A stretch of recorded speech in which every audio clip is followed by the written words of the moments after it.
Welcome to PC Gaming Tech Summary. I'm your host Gamer, and today we look at the 12th Gen Intel ASRock motherboards. That's right, got quite a few to get through today. We're gonna do a couple of the Z690s that I haven't touched on before. We're gonna do even some H670s, some B660s, and even the H610. So enough delay, let's get into it. The Z690 board has up to 12 PCIe 4.0 lanes and up to 16 PCIe 3.0 lanes. Now, if you don't know what that means, well, don't worry about it. Basically, the motherboards are higher end, have more connecting circuits within the board, and fewer as you go down. And so the Z690 is the highest and has the best build quality, and yeah, so that's the high-end board. Then you've got H670, which has up to 12 PCIe 4.0 lanes and 12 PCIe 3.0 lanes. The B660 has up to 6 PCIe 4.0 lanes and up to 8 PCIe 3.0 lanes. The H610 is the lowest, has 8 PCIe 3.0 lanes with no 4.0 lanes. We're going to start with the H690s, a couple of these that I haven't touched on the upper end. So basically we're going to work our way from the top end down. That's basically the order. I don't have pricing on every single one. At this stage, releases for the other motherboards are around the 28th of February. So without further delay, let's start with the Tai Chi. Okay, this has two Thunderbolt 4 USB 4 Type C. Ooh, it's ready for some Thunderbolt. Well, it also has two Gen 4 M.2s and one Gen 3 with 6 SATAs for RAM slots, of course, and Wi-Fi 6E. It also has two Ethernets, so it's got a 2.5 gigabit and a 1. And of course, it's got the USB 3 2x2.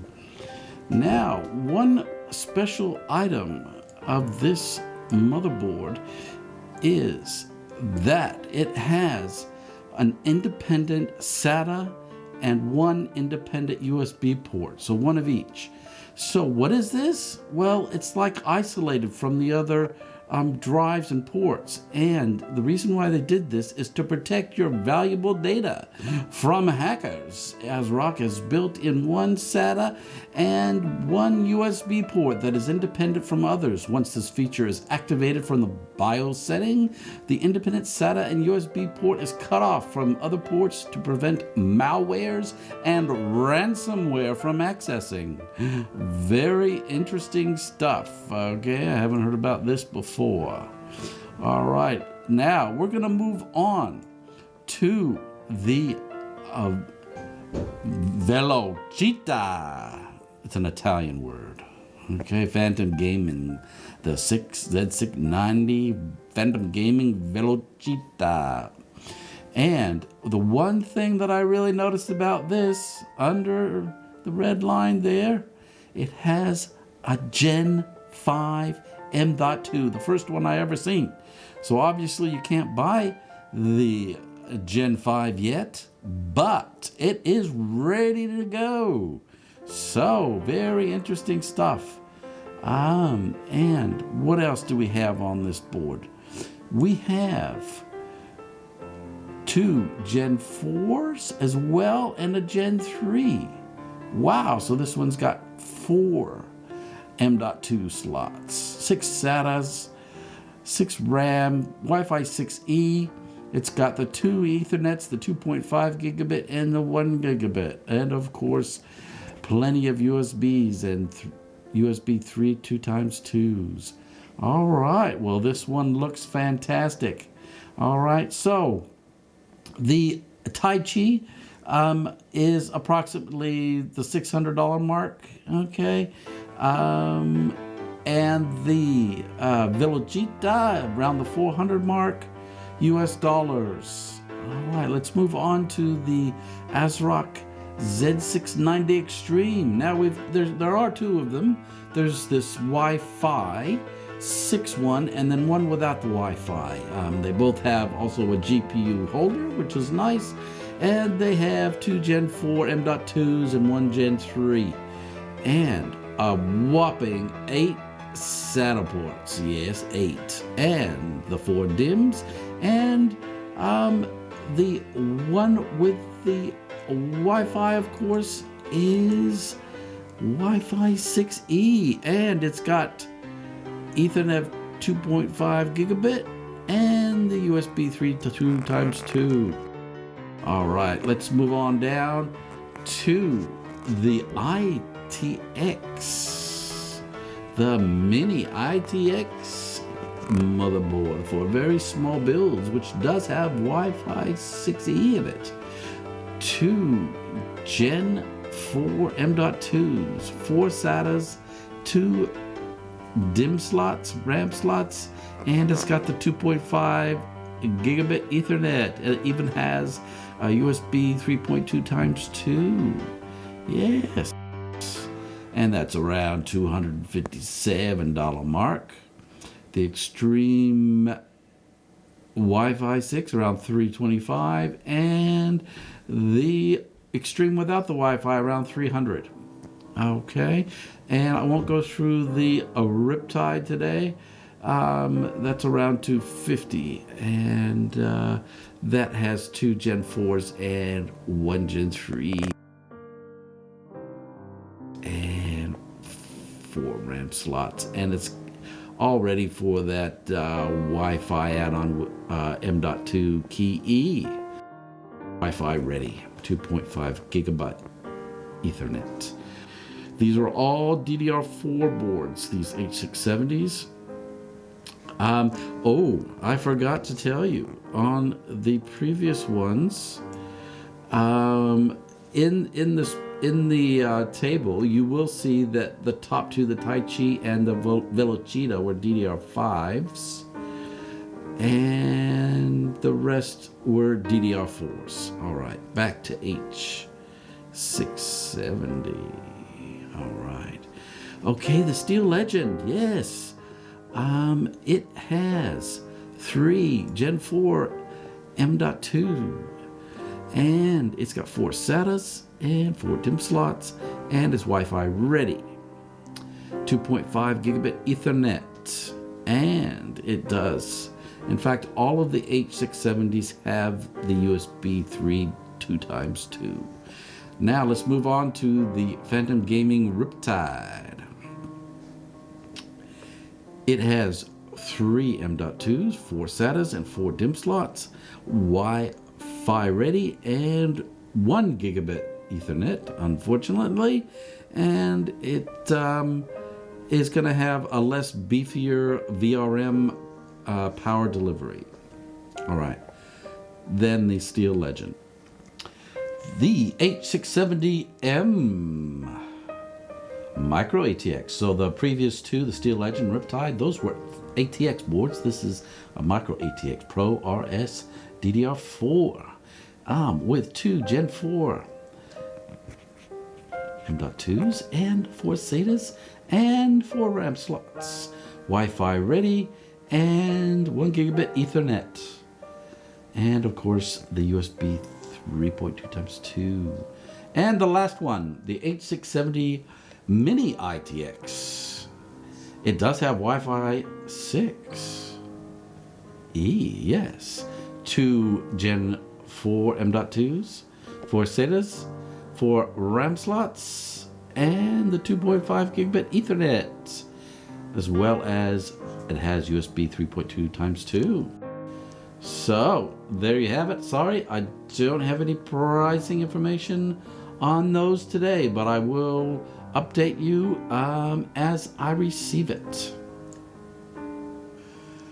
All right, let's move on to the B660s. Yes, this is the Steel Legend, 2 Gen 4s, 1 Gen 3, 6 SATAs, or SATAs, however you want to pronounce it, 4 RAM slots, and Wi-Fi ready. In fact, all of the B660s I'm going through today, most of them are Wi-Fi ready. It's only the ITX has actually Wi-Fi 5 AC. Okay, all right, let's move on to the micro ATX Steel Legend. The one I just spoke about was ATX. This is the micro ATX, which means, of course, it has only 2 Gen 4 M.2 slots. It does have 6 SATAs and 4 RAM slots, Wi-Fi ready, 2.5 gigabit Ethernet, and of course USB 3.2 times 2.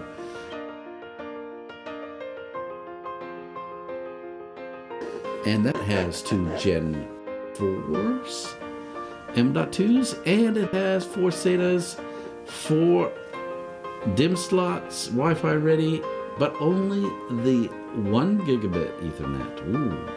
And it has no USB 3.2 times 2. Next, the Pro RS ATX board, which has 2 Gen 4s and 1 Gen 3, 4 SATAs, 4 RAM slots, Wi-Fi ready, and 1 gigabit Ethernet. No USB 3.2 times 2.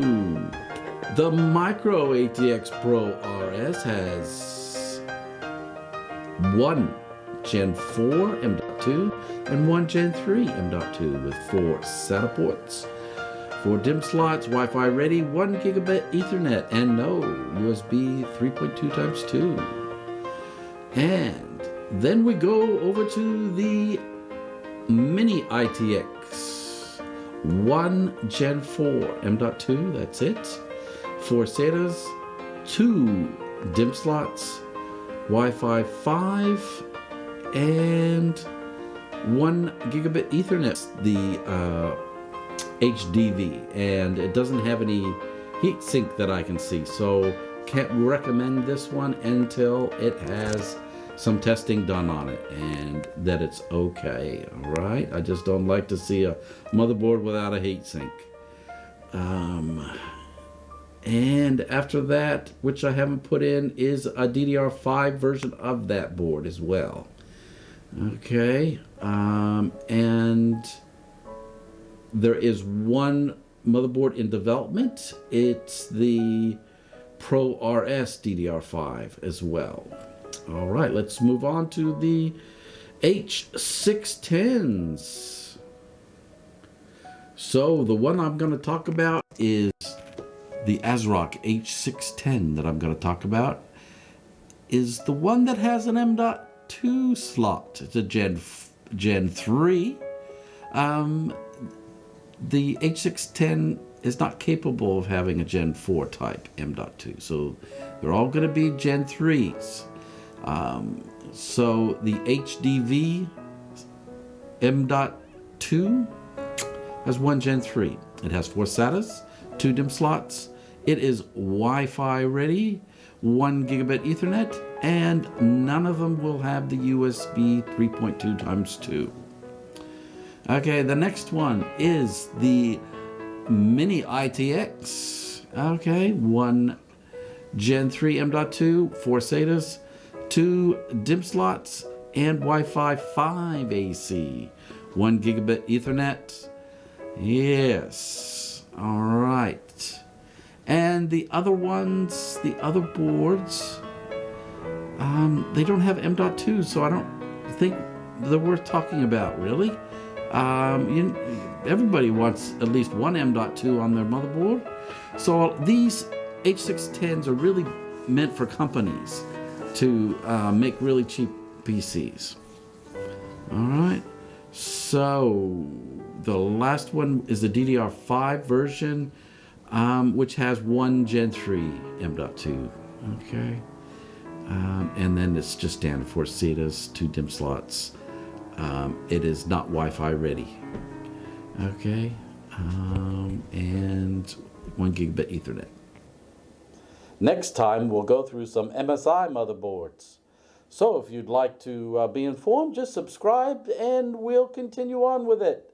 Thanks for joining us here on PC Gaming Tech Summary, and don't forget, you'll be seeing me in the next video.